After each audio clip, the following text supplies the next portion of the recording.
Sejam bem-vindos a esta aula de recuperação do bloco de escrituras de Romanos de 12 a 15.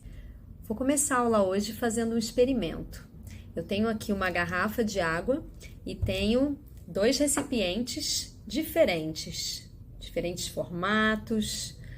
Vamos ver o que acontece ao colocarmos a água nesses recipientes. Temos aqui um copo. A água se adapta perfeitamente ao formato do copo. Temos aqui este recipiente. Também a água se adapta perfeitamente ao recipiente que ela é colocada. Nessa experiência que eu acabei de fazer, vocês puderam observar que a água se adapta aonde quer que ela esteja. A água simboliza as pessoas e os recipientes simbolizam as crenças e práticas diferentes do mundo. Gostaria que vocês ponderassem sobre a seguinte pergunta: quais os perigos de se viver continuamente conforme as práticas e crenças do mundo? Vamos ler essa escritura que se encontra em Romanos 12, 1 e 2. Rogo-vos, pois, irmãos, pela compaixão de Deus, que apresenteis o vosso corpo em sacrifício vivo, santo e agradável a Deus, que é o vosso culto racional. E não vos conformeis com este mundo, mas transformai-vos pela renovação de vosso entendimento, para que experimenteis qual seja a boa, agradável e perfeita vontade de Deus. Quando deixamos o mundo e experimentamos a vontade de Deus em nossas vidas, nossa mente é renovada e somos transformados. Durante esta aula, vamos aprender que a vontade de Deus é que sejamos um em Cristo e veremos que tipo de transformação o Senhor requer de nós. Assim como na nossa época, na época de Paulo, existiam muitas culturas e crenças diferentes. E conforme a igreja foi se expandindo, pessoas de várias culturas e crenças foram se aproximando do Evangelho. Isso causou discórdia, julgamentos e tensões dentro da própria igreja, entre os próprios membros da igreja. E Paulo precisou ensinar para estes membros a importância do princípio da união e de que, apesar das diferenças, temos que ser unidos em Cristo. Vamos então à primeira pergunta. O que você acha que pode dificultar o sentimento de união entre os membros da igreja? Vamos ver agora o que Paulo ensinou sobre união. Vamos começar estudando Romanos 12, de 10 a 21. Amai-vos cordialmente uns aos outros com amor fraternal, dando preferência em honra uns aos outros. Não sejais vagarosos no zelo, sede fervorosos no espírito servindo ao Senhor. Alegrai-vos na esperança, sede pacientes na tribulação, perseverai na oração. Compartilhai com os santos nas suas necessidades, procurai exercer a hospitalidade. Abençoai os que vos perseguem, abençoai e não amaldiçoeis. Alegrai-vos com os que se alegram, e chorai com os que choram. Sede unânimes entre vós. Não ambicioneis coisas altivas, mas acomodai-vos às humildes. Não sejais sábios em vós mesmos. A ninguém pagueis o mal com o mal. Procurai as coisas honradas perante todos os homens. Se for possível, quanto depender de vós, tende paz com todos os homens. Não vos vingueis a vós mesmos, amados, mas dai lugar à ira, porque está escrito: minha é a vingança, eu recompensarei, diz o Senhor. Portanto, se o teu inimigo tiver fome, dá-lhe de comer. Se tiver sede, dá-lhe de beber. Porque fazendo isso, amontoarás brasas de fogo sobre a sua cabeça. Não te deixeis vencer pelo mal, mas vence o mal com o bem. Nessa passagem de Escrituras, Paulo descreve as virtudes daqueles que pertencem ao corpo de Cristo. Paulo faz a comparação dos membros da igreja com os membros de um corpo. Todos têm funções diferentes, mas todos são muito importantes. E nessas escrituras, ele explica como devem ser os membros da Igreja de Jesus Cristo. Quero chamar a atenção para o versículo 15, onde ele fala: alegrai-vos com os que se alegram e chorai com os que choram. Essa escritura nos lembra muito outra escritura que se encontra no livro de Mórmon. Vocês lembram? Lá em Mosias 18:9 nós lemos: Sim, estás disposto a chorar com os que choram, sim, e consolar os que necessitam de consolo, descrevendo os convênios que fazemos no batismo. Uma vez batizados, fazemos parte do corpo de Cristo. E Alma, assim como Paulo, ensinou aos membros da sua época sobre a importância dos membros da igreja serem unidos em Cristo. Ele disse em Mosias 18:21 o seguinte: Mandou-lhes que não contendessem entre si, mas que olhassem para a frente com um único fito, tendo uma fé e um batismo, tendo os corações entrelaçados em unidade e amor uns para com os outros. Por fim, vejamos Doutrina e Convênios 38:27, que diz: Eis que isto vos dei como parábola, e é como eu sou. Digo-vos, sede um, e se não sois um, não sois meus. O mesmo mandamento foi dado para a igreja através de Joseph Smith. Ou seja, não importa se estamos na época de Paulo, de Alma ou de Joseph Smith. Se estamos em Jerusalém, em Roma, nas Américas, nos Estados Unidos ou em Curitiba. O mandamento de sermos um em Cristo sempre foi o mesmo, para todas as épocas e para todos os lugares. Paulo também fala de vencer o mal com o bem. Não é fácil sermos ofendidos e não revidar. Não é fácil orar por quem te persegue ou fala mal de você. Paulo fala que devemos vencer o mal com o bem. Ele nos incentiva a orar por quem nos persegue, a dar de comer e de beber aos inimigos. Amar nossos inimigos é um mandamento dado por Jesus Cristo.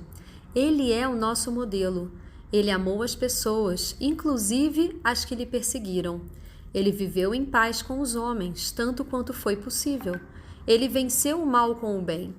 Nosso papel como membros do corpo de Cristo é seguir seu exemplo em todas as coisas.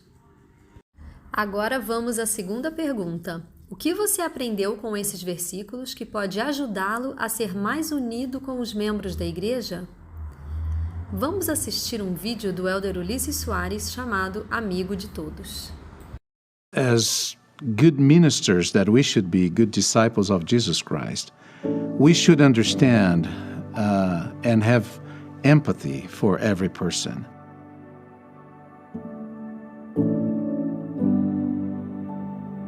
My parents, they came to the church when I was a little boy. They were good people, but they had the worldly habits. So my father drank, my father smoked, my father had other habits that came from the world, and my mother was a very religious person, but she also had different habits.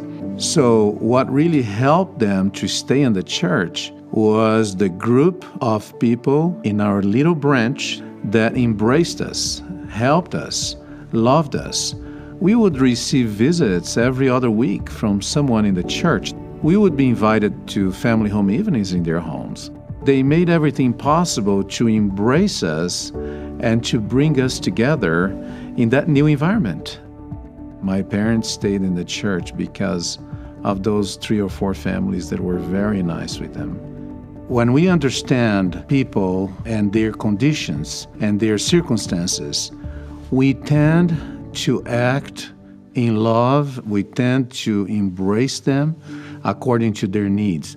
This is all about ministering, you minister to people according to the circumstances they are living, and we have to understand their challenges and their difficulties. I believe diversity is very important. Every person has their own way of thinking, and we should respect that. They were raised on that culture, on that thinking.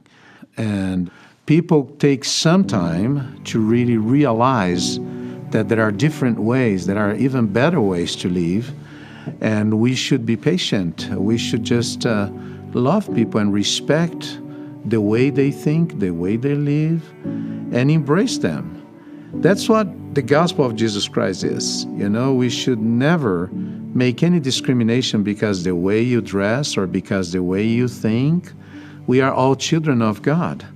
We come from the same spiritual root, but we were put in here on this earth in different circumstances, and we don't blame each other because of that. I think the Lord knows better, and probably we were put in certain conditions because we need that experience to grow. And we should embrace all this. We should learn from the different ways people are, the different ways people think, and live with that and try to learn and improve ourselves.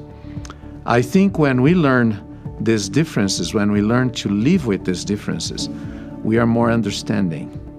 There is no stronger power in the world than the power of love, because when you give yourself to people, people feel the love of the Savior, because this is a Christ-like attribute. So when you express that in your actions, people will be feeling the love of the Savior. We need to be an instrument in that regard. This is not about us. This is not about me or about you. It is about what the Savior Jesus Christ wants to accomplish through our service. And that's why the Lord gave us the opportunity to serve. That's all about the calling in the church. That's all about service in the church. We just help people to feel Savior's love.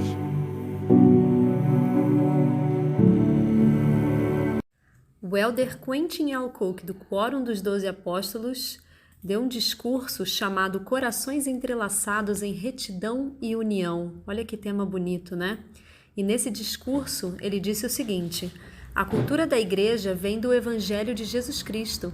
A epístola do apóstolo Paulo aos Romanos é profunda. Paulo exorta os judeus e os gentios a guardar os mandamentos, amar uns aos outros, e afirma que a retidão conduz à salvação.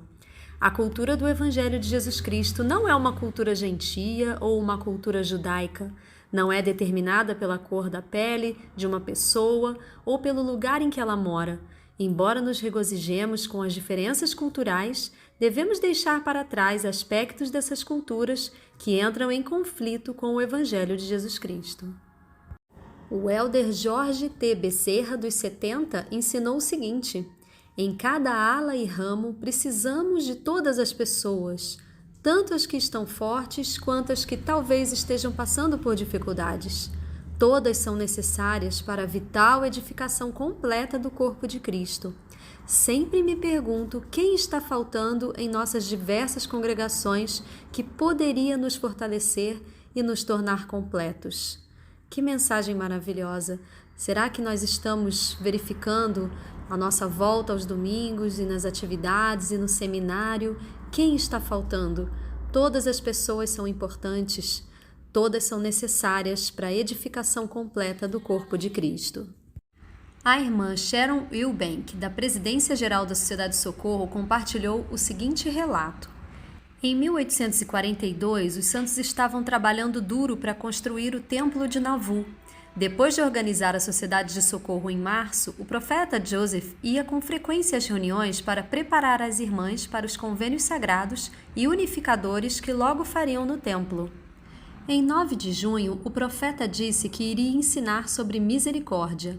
Suponham que Jesus Cristo e os santos anjos depusessem contra nós por coisas fúteis. O que seria de nós? Precisamos ser misericordiosos uns com os outros e deixar de lado as pequenas coisas. E o presidente Smith continuou: aflige-me saber que não há uma amizade mais plena. Se um membro sofre, todos sentem. Ao unirmos nossos sentimentos, Deus nos concederá poder. Essa pequena frase me atingiu como um raio. Ao unirmos nossos sentimentos, Deus nos concederá poder. Este mundo não é o que eu gostaria que fosse. Há muitas coisas que desejo influenciar e melhorar, e francamente, existe muita oposição àquilo que espero, e às vezes sinto-me impotente. Tenho feito a mim mesma algumas perguntas profundas. Como posso entender melhor as pessoas ao meu redor? Como vamos unir nossos sentimentos se somos tão diferentes?